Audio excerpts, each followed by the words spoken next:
এখন YT studio খুললেই এই প্রবলেমটা দেখা যাচ্ছে। এই প্রবলেমটা কি, কেন হচ্ছে, ভিউজ ডাউন কেন আসছে আমি বলবো। ওয়াইটি স্টুডিওর অ্যানালাইটিক্সে গেলেই এই ছোট্ট সাইনটা দেখাচ্ছে, ওই ছোট্ট সাইনটায় হাত দিলেই আগের যে লেখাটা আসছিল সেটা দেখাচ্ছিল। এটা কেন হচ্ছে, ভিউজ ডাউন কেন হচ্ছে বলবো।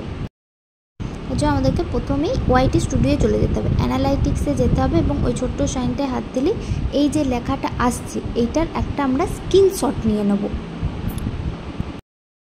তোমরা দেখতেই পাচ্ছ ভিউজ কতটা কম আসছে এবং ভিউজগুলো ঠিকঠাক দেখাচ্ছে না। এই লেখাটা কি বলছে আমরা অনেকেই বুঝতে পারছি না। চলো এটার জন্য আমরা কি করব, কি লেখা আছে সেটা বোঝার জন্য আমরা প্রথমেই গ্যালারিতে চলে যাব। আগে থেকে স্ক্রিনশট নেওয়া ছিল, এরপর এটাকে কপি করে নেব। তারপর আমরা গুগলে চলে যাব, সার্চ অপশানে যাব।